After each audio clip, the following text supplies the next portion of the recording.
இன்றைய தினம் எங்களுடைய அரசியல் பயணத்தில் ஒரு முக்கியமான மைல்கல்லாக நாங்கள் பார்க்கின்றோம்.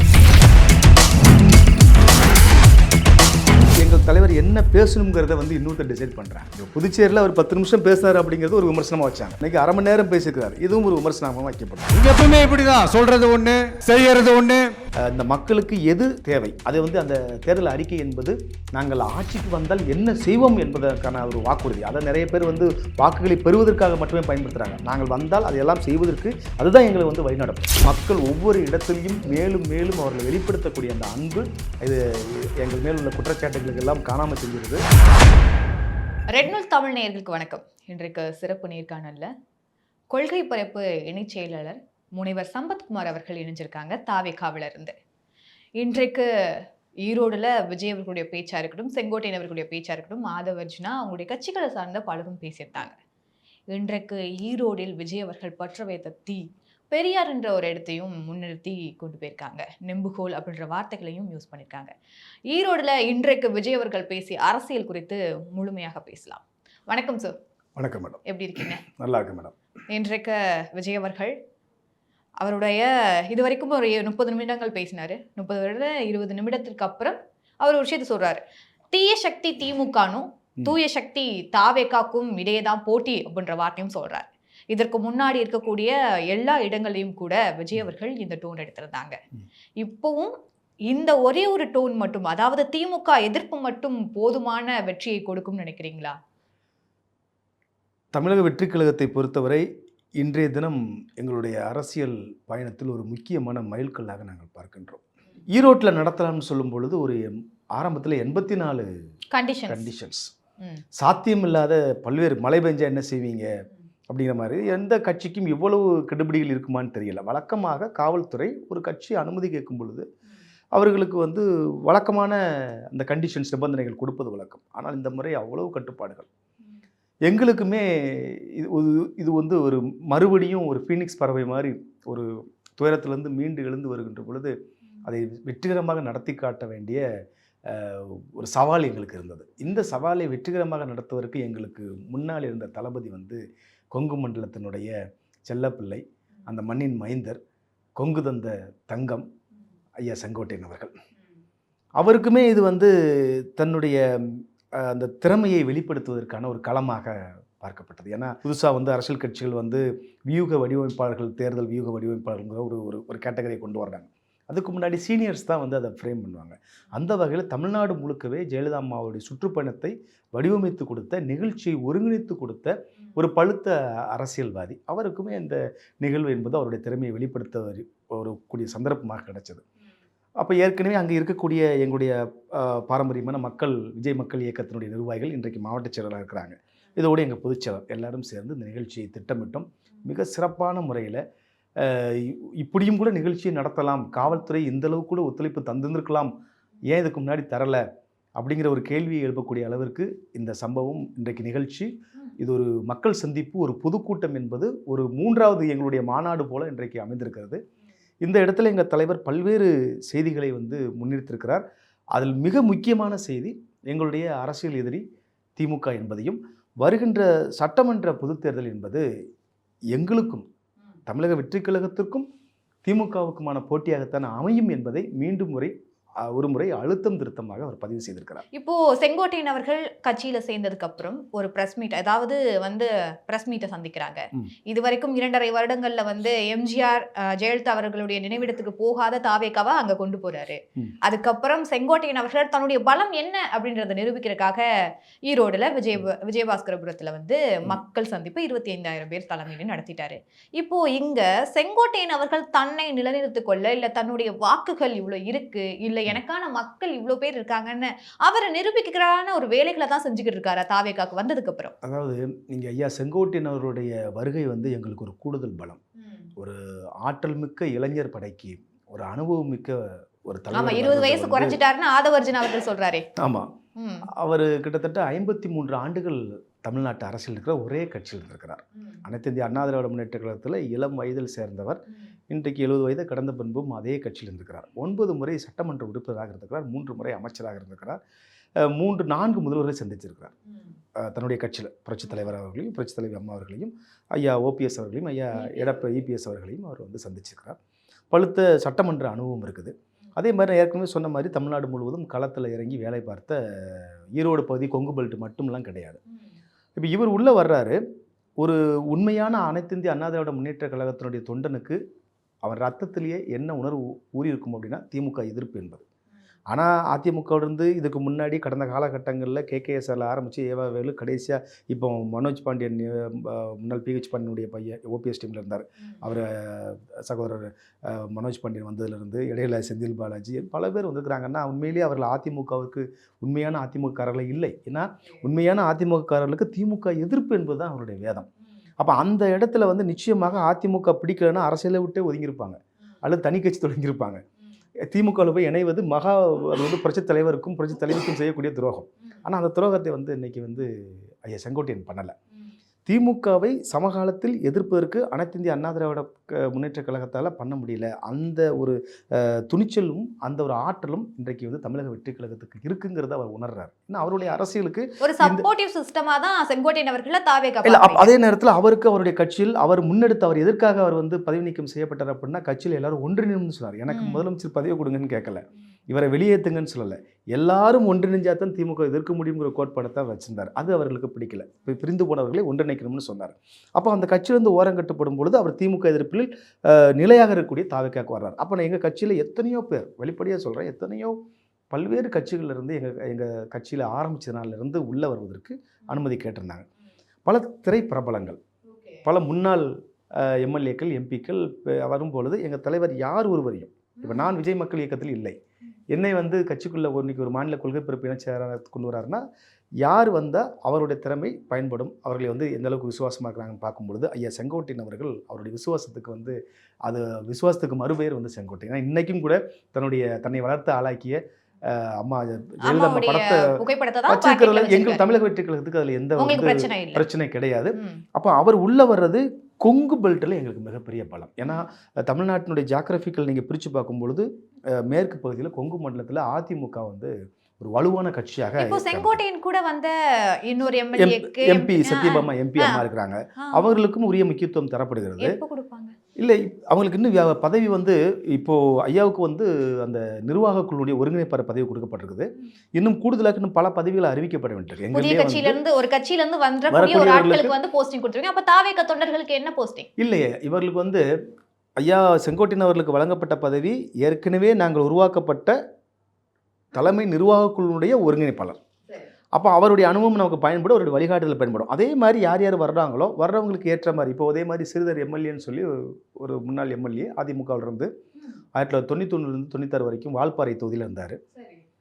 அவர் கட்சிக்குள்ளே வர்றாரு. உள்ளே வரும்பொழுது அவருடைய அனுபவத்தை, ஒரு மூத்த மருத்துவத்திலேயே முனைவர் பட்டம் பெற்ற ஒரு ஆராய்ச்சியாளர், ஒரு பழுத்த அரசியல்வாதி உள்ளே வர்றாரு. அவரை கட்சி பார்க்குது. அவருக்கு வந்து இன்றைக்கி துணை பொதுச்செயலாளர் பதவியை வந்து எங்கள் தலைவர் கொடுத்துருக்காரு. அதனால் யார் யாருக்கு என்னென்ன பதவி கொடுக்கணும்னு தலைவர் வந்து அவர்களை கொடுக்குற அதே நேரத்தில் கட்சிக்காக இத்தனை ஆண்டு காலமாக உழைத்தவர்களுக்கு இன்றைக்கி பார்த்தீங்கன்னா தெரியும், அந்த பிரச்சார வாகனத்தில் முதல்ல மேலே ஏறி பேசுனது 3 மாவட்ட செயலாளர்கள். அவர்கள் பல்லாண்டு காலமாக விஜய் மக்கள் இயக்கத்தில் உழைத்த அண்ணன் ஈரோடு பாலாஜி அவர்கள், அதே மாதிரி வெங்கடேஷ் அவர்கள், பிரதீப் அவர்கள் சொல்லி 3 பேரை அவர்களை ஏற்றி விட்டு தான் அவர்களை அழகு பார்த்த கட்சி எங்கள் கட்சி. அதனால் புதியவர்களை நாங்கள் அரவணைக்கிற அதே நேரத்தில் எங்கள் கட்சிக்காக, தளபதிக்காக விஜய் மக்கள் இயக்கத்தில் உழைத்த, அது எங்கள் பொதுச்செயலர் அடிக்கடி சொல்வார், போஸ்ட் ஓட்டினவன், பழைய சைக்கிளில் போய் போஸ்ட் ஓட்டினவன், வழக்குகளை சந்தித்தவன், அவனையும் நம்ம கைவிட்ட முடியாதுன்னு சொன்னாங்க. அது பலம் எங்களுக்கு. ஸோ அதனால் எங்கள் கட்சி ஒரு சிறப்பான பாதையில் போயிட்டுருக்குது. ஏற்கனவே சொன்ன மாதிரி அனுபவம் மிக்கவர்களையும் ஆற்றல் மிக்கவர்களையும் இணைத்து எங்கள் தலைவர் வந்து கட்சி நடத்தி கொண்டிருக்கிறார். பாண்டிச்சேரியில் பேசும்போதையும் எம்ஜிஆர் அவர்களில் எடுத்துக்காட்டாக சொல்லி தான் பேசியிருந்தாங்க. இப்போ இங்கே ஈரோடுல அங்க உள்ள பிரச்சனைகள் பத்தி பேசுறாங்க. அத்திக்கடுவு, அவினாசி, அதுக்கப்புறம் மஞ்சள் வியாபாரிகளுக்கான நெசவாளர் பிரச்சனை, இந்த பிரச்சனை. ஆனா இதுக்கு முன்னாடி விஜய் மீது ஒரு சில விமர்சனங்கள் இருந்துச்சு. எங்க போனாலும் அவர் பிரச்சனைகள் வந்து டெப்தா இறங்கி பேசுறதே இல்லை அப்படின்னு. இந்த டைம் ரொம்ப டெப்தா பேசின மாதிரி இருக்கு சார். தலைவரே அதுக்கு சொல்லியிருப்பார். எப்படின்னா, ஒரு விஷயத்தை பேசினாலும் தப்பு, அதை திருச்சி தப்பா இது பண்றீங்க, காஞ்சிபுரத்துல பேசுறதுன்னு சொல்றாங்க. ஒவ்வொரு முறையும் எங்கள் தலைவர் என்ன பேசணுங்கிறத வந்து இன்னொருத்தர் டிசைட் பண்றாங்க. புதுச்சேரியில் அவர் 10 நிமிஷம் பேசுறாரு அப்படிங்கிறது ஒரு விமர்சனமாக வச்சாங்க. இன்னைக்கு 1/2 மணி நேரம் பேசியிருக்கிறார், இதுவும் ஒரு விமர்சனமாக வைக்கப்படுது. இன்னொரு எதிர்பார்ப்பு என்ன இருக்குது அப்படின்னா, தமிழக வெற்றி கழகத்தினுடைய தலைவர் வந்து எல்லா பிரச்சனையும் பேசணுங்கிற எதிர்பார்ப்பு இருக்குது. இது உண்மை. தமிழ்நாடு முழுவதிலும் இருந்தும் பல்வேறு மாநில பிரச்சனைகள் வந்து எங்கள் தலைவரை நோக்கி, பனையூரை நோக்கி வந்துட்டு இருக்குது. இந்த இடத்துல நான் அதை பதிய விரும்புகிறேன். இன்றைக்கி மாஞ்சோலை தேயிலை தோட்டத்தில் வந்து ஒரு பிரச்சனை இருக்குது. அந்த தொழிலாளர்களை வந்து அந்த எஸ்டேட்டை வந்து வெளியேற்றுறாங்க. அவர்கள் அந்த பிரச்சனையை கொண்டு வராங்க. போக்குவரத்து தொழிலாளர்கள், ஓய்வு பெற்ற போக்குவரத்து தொழிலாளர்களுக்கு வந்து ஓய்வூதிய பலன்கள் வந்து இன்னும் வழங்கலை. இது ஒரு ஸ்டேட் இஷ்யூ. இது வந்து ஏதோ ஒரு கோட்டத்தில் மட்டும் இல்லை, தமிழ்நாடு முழுக்கவே டிரான்ஸ்போர்ட் கார்பரேஷனில் ரிட்டையர்ட் ஆனவங்களுக்கு பெனிஃபிட்ஸ் கொடுக்கல, ரிட்டையர்மெண்ட் பெனிஃபிட்ஸ் கொடுக்கல. இந்த பிரச்சனை எங்கள்கிட்ட வருது. அதே மாதிரி வந்து டெட் எக்ஸாம் எழுதி பாஸ் ஆனவங்க அந்த டீச்சர்ஸ்க்கு வந்து அப்பாயின்மெண்ட் போடலை, அந்த பிரச்சனையும் வருது. அதே மாதிரி அரசு கல்லூரியில் வேலை பார்க்கக்கூடிய கௌரவ உரிமையாளர்களுக்கு வந்து சம்பளம் கோர்ட்டே வந்து 50,000 கொடுக்கலாம்னு சொல்லும்போது இன்னும் 25,000 சம்பளம் தான் கொடுக்குறாங்க, 11 மாதம் தான் கொடுக்குறாங்க. இந்த பிரச்சனை வந்திருக்குது. இப்படி ஒவ்வொரு பகுதி தமிழ்நாடு முழுக்கவே ஸ்டேட் இஷ்யூ வர்ற அதே நேரத்தில் ஒவ்வொரு கான்ஸ்டியூன்சிக்கும் ஒவ்வொரு டிஸ்ட்ரிக்டும் ஒரு பிரச்சனை இருக்குது. அப்போ அந்த இடத்துக்கு போகும்போது அங்கேயுமே நிறைய பிரச்சனைகள் வருது. எல்லா பிரச்சனையும் ஒரே நாளில் பேசிட முடியும் அப்படின்னா அது வந்து வரக்கூடிய தொண்டர்களை வந்து அது சோர்வடைய செஞ்சிடும். அப்போ நம்ம அந்த பிரச்சனைகளை நாங்கள் அந்த பகுதியைச் சேர்ந்த பொறுப்பாளர்கள் வந்து பொதுமக்களை சந்தித்து எங்களுக்கு ரிப்போர்ட் கொடுத்துருக்குறாங்க. எங்கள்கிட்ட ஒவ்வொரு நகரம், ஒன்றியம், அந்த கிளை கழகம் எல்லாம் சேர்த்திங்கன்னா ஒரு ரிட்டனாக வந்து பொதுமக்களை வீடு வீடாக போய் சந்தித்து இந்த பகுதியில் என்ன பிரச்சனை இருக்குது, எது நீண்ட நாள் பிரச்சனை, எது வந்து இப்போ உடனடியாக தீர்க்கப்பட வேண்டிய பிரச்சனை, இதெல்லாம் கேட்டு வாங்கி அவங்க சப்மிட் பண்ணிக்கிறாங்க. ஏன்னா நாங்கள் வந்து எப்போ மக்கள் எங்களை நம்புவாங்க அப்படின்னா, வெறுமனையாக தலைவருடைய அந்த மக்கள் ஈர்ப்பு சக்தி மட்டும் இல்லை, மக்களுடைய பிரச்சனைக்கு பக்கம் நாங்கள் நிற்கிறோமா அப்படிங்கிற எதிர்பார்ப்பு இருக்கும். அந்த கட்சியை தான் மக்கள் அரவணைச்சிக்குவாங்க. இல்லைன்னா வெறுமனையாக பார்க்குறதுக்கும் பேசுகிறதுக்கும் வரக்கூடிய கூட்டம் வந்து வாக்குகளாக மாறாது. அப்போ எங்கள் தலைவர் அதனால தான் ஒவ்வொரு பகுதிக்கு போகும்போது அங்கே என்ன பிரச்சனை இருக்குது. இப்போ தமிழ்நாடு முழுக்கவே வந்து விவசாயிகளுக்கு பிரச்சனை இருக்குது. இப்போ கடற்கரை ஓரங்களில் பார்த்தீங்கன்னா கச்சத்தீவு பிரச்சனை இருக்குது. மீனவர்கள் வந்து அவர்கள் வந்து இலங்கை கடற்படையால் கைது பண்ணப்படுறதும் அவங்களுடைய படகுகள் பறிமுதல் செய்யப்படுறதும் அந்த பிரச்சனை இருக்குது. ஆனால் பரந்தூர் விமான நிலைய விரிவாக்கம்ங்கிறது அந்த பகுதியினுடைய பெக்குலியர் ப்ராப்ளம். அப்போ இதை ஒவ்வொரு பகுதிக்கும் போகும்போது இந்த பகுதியில் என்ன பிரச்சனை, இங்கே இப்போ உதாரணத்துக்கு திருவாரூர் போகும்போது சென்ட்ரல் யூனிவர்சிட்டியில் வந்து புதிய துறைகள் உருவாகலைன்னு சொன்னார். அதே மாதிரி பாண்டிச்சேரி போகும்போது ஒரு டூரிஸ்ட் பிளேஸ், ஒரு பார்க்கிங் ஃபெசிலிட்டிஸ் இல்லை, தமிழ்நாடு மாதிரி அங்கே வந்து ஒரு பொது விநியோக திட்டம் இல்லை. அப்போ அது மாதிரி ஒவ்வொரு இடத்துக்கு போகும்போதும் உன்னதமான பிரச்சனைகளை கையில் எடுத்துக்கிறதே ஒழிய அங்கே இருக்கிற, ஏன்னா இந்த அரசாங்கத்தை அவ்வளோ பிரச்சனை இருக்குது. இப்போ நீங்கள் கேட்ட கேள்வியிலேருந்து என்ன புரிஞ்சுக்க முடியுது அப்படின்னா, தமிழ்நாட்டில் இந்த கடந்த 4.5 ஆண்டுகள் ஆட்சியில் நிறைய பிரச்சனைகள் இருக்குது, பேச வேண்டிய பிரச்சனை இருக்குது. ஆனால் எந்தெந்த பிரச்சனைகள்லாம் வந்து உடனடியாக பேசப்படணுமோ அந்த பிரச்சனைகளை எங்கள் தலைவர் பேசுகிறார். ஓகே, அங்கே பேசும்போது ஒரு குடும்பத்துக்காக எங்கள் அரசு வந்து செயல்படுதுன்னு சொல்கிறாங்க, அதை எப்படி எடுத்துக்கிறது? இல்லை, அதுதான். அதாவது தமிழ்நாட்டில் திமுகவை ஏன் நாங்கள் எதிர்க்கிறோம் அப்படின்னா, எங்களுடைய கொள்கைப்படி நாங்கள் மக்களாட்சி விரும்புகிறோம். இங்கே வந்து நம்மை நாமே ஆளுவதுதான் மக்களாட்சி. நம்மை ஒரு குடும்பம் ஆளுவது பேர் மக்களாட்சி கிடையாது. இவ்வளோ பெரிய தமிழ்நாட்டில் இவ்வளோ ஒரு வளம் மிக்க, வலிமை மிக்க, ஒரு அறிவார்ந்த ஒரு தமிழ்நாட்டை வந்து திருக்குவளை முத்துவேலருடைய குடும்பம் மட்டும்தான் தமிழ்நாட்டை ஆள வேண்டும் அப்படின்னா அதை நம்ம எல்லாரும் வந்து அதுக்கு பின்னாடியே போனால் அது முடியாட்சி இல்லையா, அது மன்னராட்சி இல்லையா? அப்போ அந்த மன்னராட்சிக்கு முடிவு கட்ட வேண்டாமா? அங்கே மக்களாட்சி மறுபடியும் நிறுவ வேண்டாமா? அவர்கள் ஜனநாயக கட்சி கிடையாது. அதிமுகவியாவது ஜனநாயகம் இருந்ததுன்னு சொல்லலாம். புதியவர்கள் வந்து எம்எல்ஏ ஆக முடியும், புதியவர்கள் எம்பிக்களாக முடியும், புதியவர்கள் எப்போ வேணால் ரொட்டேஷனில் அமைச்சர்கள் இருப்பாங்க. திமுக அப்படி நீங்கள் எதிர்பார்க்க முடியுமா? அந்த முதலமைச்சர் குடும்பம் மட்டும் இல்லை, ஒவ்வொரு மாவட்டத்திலையும் பார்த்தீங்க அப்படின்னா ஒரு குட்டி ஜமீன் மாதிரி ஒரு அமைச்சர் இருப்பார். அவர் பையன் வந்து எம்எல்ஏவாக இருப்பார், அல்லது பையன் வந்து எம்பியாக இருப்பார், மாவட்ட செயலராக அவர் அல்லது அவர் பையன் இருப்பார். இந்த குடும்பத்தை தாண்டியெல்லாம் வந்து எங்கேயுமே போகாது. இதுதான் நாங்கள் வந்து மக்களாட்சி நிறுவுவதற்கு மன்னராட்சி திமுகவை வந்து நாங்கள் வீழ்த்த வேண்டும்னு சொல்கிறோம். ஓகே, அது மட்டும் இல்லாமல் இப்போ மற்ற கட்சிகள்னு எடுத்துக்கிட்டால் திமுகவே எடுத்துக்கோமே, அவங்க வந்து இந்த தேர்தல் அறிக்கைகள் ரெடி பண்ணுறதுக்கு ஒரு குழு அமைச்சிட்டாங்க. இப்போ இங்கே பேசும்போது விஜய் அவர்கள் யாரை கையை காட்டுறாங்களோ 234 தொகுதிகள் அவங்க தான் வேட்பாளர்னு சொல்லியாச்சு. ஆனா அரசியலுக்கு ஆயத்தமாயிட்டாங்களா? தேர்தல் அறிக்கை வந்து ஒரு கட்சிக்கு மிகப்பெரிய ஒரு ஆயுதம், அது ஒரு அஸ்திரம்னு சொல்லுவாங்க. அதுதான் திமுக பொறுத்தவரைக்கும் இதுதான் கதாநாயகன் சொல்லுவாங்க. ஆனால் 2021 இதே கனிமொழி எம்பி அவர்கள் தலைமையில் உருவாக்கப்பட்ட அந்த தேர்தல் வாக்குறுதிகளில் வந்து எலெக்ஷன் மேனிஃபெஸ்டோ அந்த கமிட்டி வந்து ஒரு வாக்குறுதிகள் கொடுத்தாங்க. அதில் எத்தனை நிறைவேற்றிருக்கிறாங்க, எத்தனை பெண்டிங்கிறது ஒரு பக்கம் இருக்குது. ஆனால் மறுபடியும் வந்து புதுசாக இப்போ மீண்டும் வந்து அந்த கமிட்டி அதே மாதிரி ஒரு கமிட்டியை போட்டுக்கிறாங்க. இப்போ எங்கள் கட்சியை பொறுத்த வரைக்கும் தலைவருடைய பரிந்துரையில் இப்போ ஒரு குழு உருவாக்கப்பட்டிருக்கிறது. முறைப்படியான அறிவிப்பு வெளிவரும். அந்த தேர்தல் வாக்குறுதிகள், தமிழக வெற்றி கழகத்தினுடைய தேர்தல் வாக்குறுதிகள் வெளிவரும் பொழுது ஆளுகின்ற திமுக மட்டும் இல்லை, ஆள துடிக்கிற கட்சிகள், ஆண்ட கட்சிகள் அத்தனை பேருமே வந்து ஒரு அதிர்ச்சிக்குள்ளாகிற அளவுக்கு வந்து மிகப்பெரிய ஒரு திட்டத்தோடு இருக்கிறோம். ஏன்னா முதல் மாநாட்டில் நாங்கள் கொள்கையை அறிவித்த அதே நேரத்தில் நாங்கள் செயல் திட்டங்களும் அறிவித்தோம். அது ரொம்ப முக்கியமாக நாங்கள் சொல்கிறது அரசியல் தலையீடற்ற ஒரு நிர்வாகத்தை கொண்டு வருவோம்னு சொன்னோம். இருமொழி கொள்கையை எப்படி கடைப்பிடிப்போம், நீட்டை வந்து எப்படி நாங்கள் வந்து விளக்குவதற்கு அது மாநில பட்டியல் கல்வியை கொண்டு வருவோங்கிறத ஆரம்பித்து ஒவ்வொரு துறை கனிம வளங்களை எப்படி பாதுகாப்போம், இயற்கை சுற்றுச்சூழல் சமநிலை எப்படி மெயின்டைன் பண்ணுங்கிறதெல்லாம் ஏற்கனவே செயல் திட்டங்களில் இருக்குது. முதல் மாநாட்டிலே அது நாங்கள் வந்து அறிவிப்பு செஞ்சாச்சு. இப்போ அதையெல்லாம் உள்ளடக்கி இந்த தேர்தல் வாக்குறுதி அப்படிங்கிறது தமிழக வெற்றி கழகத்தினுடைய எலெக்ஷன் மேனிஃபெஸ்டோ என்பது தான் தமிழ்நாட்டில் 2026 முக்கியமான கதாநாயக முதன்மை கதாநாயகனாக இருப்பார். ஓகே, விஜய் அவர்கள் பேசும்போதும் சொன்னாங்க இந்த நீட் ரத்து, கல்வி கடன் ரத்து, இது எதுவுமே செய்யல சொன்னீங்க, எதுவுமே செய்யல. ஒருவேளை தேர்தல் அறிக்கை ரெடி பண்ண போறாங்க, ஒரு குழு அமைச்சிருக்கேன், அந்த தேர்தல் அறிக்கையில இதெல்லாம் இடம்பெறுமா? இந்த மாநிலத்திற்கு இந்த மக்களுக்கு எதெல்லாம் அவசியமான கொள்கையாக இருக்கிறதோ, ஆக முழுமையாக இலவசம் இருக்கும்லாம் சொல்ல மாட்டேன். இன்னைக்கு கூட தலைவர் அதை சுட்டி காமிச்சிருந்தாரு.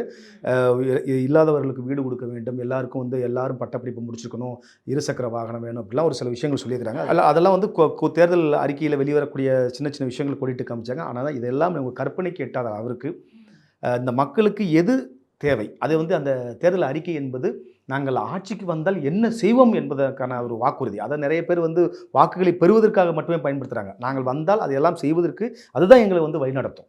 அந்த தேர்தல் வாக்குறுதிகள் தான் வந்து மக்களுக்கு எதை வைக்கிறோமோ நாங்கள் ஆட்சிக்கு வந்ததுக்கப்புறம் அது ஒவ்வொன்றா செய்கிறது தான் எங்கள் வேலை. அதனால் அது ரொம்ப கூடுதல் கவனம் செலுத்தி ஒவ்வொரு துறை சார்ந்த வல்லுநர்கள்ட்ட ஒப்பீனியன் இப்பவுமே கேட்டுட்ருக்குறோம், மக்கள்கிட்டையும் பிரச்சனைகளை கேட்டுட்ருக்குறோம். இதெல்லாம் செஞ்சால் தான் இந்த மாநிலம் வந்து மீண்டும் வந்து, ஏன்னா நிதி ஆதாரம் இன்றைக்கி இல்லை. எல்லா துறைகளிலும் ஒவ்வொரு துறை வாரியாக நீங்கள் வந்து கடந்த 4.5 ஆண்டுகளில் அவருடைய வரவு செலவு அறிக்கையை தாக்கல் செஞ்சாங்க அப்படின்னா இங்கே மிகப்பெரிய கேள்வி இருக்குது. அதே மாதிரி தமிழ்நாட்டுடைய சட்ட ஒழுங்கை பற்றி தேசிய குற்ற ஆவணமே வந்து வெளியிட்ட அறிக்கையில் பார்த்தீங்கன்னா அவ்வளவு குற்றச்சாட்டுகளை தமிழ்நாட்டில் இருக்குது. பெண்களுக்கு பாதுகாப்பு இல்லாத ஒரு அரசாங்கத்தை அவர்கள் நடத்தி கொண்டிருக்கிறார்கள். இளம் சிறார்கள் வந்து குற்றவாளிகளாக அதிகமாக இந்த மாநிலத்தில் இருக்கிறார்கள். டாஸ்மாகின் மூலமாக இங்கே நிறைய வந்து சாலை விபத்துகள் ஏற்படுது, நிறைய டைவர்ஸ் கேஸ் இங்கே வருது. அதே மாதிரி இளம் விதவைகள் இருக்கிறாங்க, கல்லீரல் நோயாளிகள் அதிகமாக இருக்கக்கூடிய மாநிலமாக இருக்குது. இந்த மாதிரியான திமுகவுடைய தவறுகளை, தோல்விகளை, குறைபாடுகளை எந்த இடத்துலையுமே சொல்றதில்லை. இவர்கள் வந்து தங்களுடைய மக்களுடைய கவனத்தை வந்து திசை திருப்புற மாதிரி, அதிலும் எங்களுடைய தமிழக வெற்றி கழகத்தினுடைய ஒவ்வொரு நடவடிக்கையும் விமர்சனம் பண்ணுறாங்க. ஏதாவது விமர்சனம் பண்ணி எங்களுடைய தலைவருடைய புகழையோ அல்லது எங்களுடைய கட்சியுடைய வளர்ச்சியோ தடுத்துடலாம் நினைக்கும் பொழுது மக்கள் ஒவ்வொரு இடத்திலையும் மேலும் மேலும் அவர்களை வெளிப்படுத்தக்கூடிய அந்த அன்பு இது எங்கள் மேல் உள்ள குற்றச்சாட்டுகளுக்கு எல்லாம் காணாமல் செஞ்சிருது. நிச்சயமாக மிகப்பெரிய அளவிற்கு ஒரு மக்கள் சக்தியாக தாவேகா வந்து உருவெடுத்திருக்கிறது. அது மாபெரும் வெற்றி, மகத்தான வெற்றியை 2026 நாங்கள் பெறுவோம். எங்கள் தமிழக வெற்றி கழகத்தினுடைய தலைவரை நாங்கள் முதலமைச்சர் நாற்காலியில் அமர்த்துவோம். ஆனால் இன்றைக்கு சமகாலத்தில் மக்களை ஈர்க்கக்கூடிய ஒரு சக்தி மிகுந்தவராக, ஆற்றல் மிகுந்தவராக தமிழக வெற்றி கழகத்துடைய தலைவர் இருக்கிறார். அது ஒரு அன்பின் வெளிப்பாடாக அவர்கள் வர்றாங்க. இந்த கூட்டம் வாக்காக மாறுமா அப்படிங்கிறதுக்கு நம் புள்ளி விவரங்களை வந்து குறிப்பிட்டு சொல்லலாம். சமகாலத்தில் பல்வேறு ஊடக நிறுவனங்கள், செய்தி நிறுவனங்கள், அதே மாதிரி பள்ளி கல்லூரிகள், பல்கலைக்கழகங்கள், தேர்தல் வியூகங்களை வடிவமைக்கக்கூடிய நிறுவனங்களுடைய அறிக்கைகள் தொடர்ந்து வெளிவந்துகிட்டே இருக்குது. நீங்கள் பார்த்தீங்க அப்படின்னா ஒரு 85% இளைஞர்கள் இன்றைக்கு தமிழக வெற்றி கழகத்திற்கு ஆதரவாக இருப்பாங்க அப்படிங்கிற அந்த அந்த அந்த சதவீதத்தில் ஒரு 5% முன்ன பின்ன இருக்க ஒழிய பெரும்பான்மையான இளைஞர்கள் இன்றைக்கி தமிழக வெற்றி கழகத்திற்கு ஆதரவாக இருக்கிறாங்க ஒரு செய்தி தான் நம்ம உணர முடியுது. இது வாக்குகளாக மாறுவதற்கு தேவையான கட்டமைப்பை நாம் வச்சிருக்கிறோம். புதிய தலைமுறை வாக்காளர்கள் இன்றைக்கி ஜென்சின்னு சொல்லக்கூடியவர்கள் எல்லாருமே வந்து ரொம்ப அட்வான்ஸாக இருக்கிறாங்க. அவர்கள் தங்களுடைய வாக்குகளை வீணடிக்கக்கூடாது. இதுவரைக்கும் வாக்குரிமை பெற்றும் வாக்களிக்காதவர்கள் கூட வாக்களிக்க வருவதற்கு தயாராக இருக்கிறார்கள்.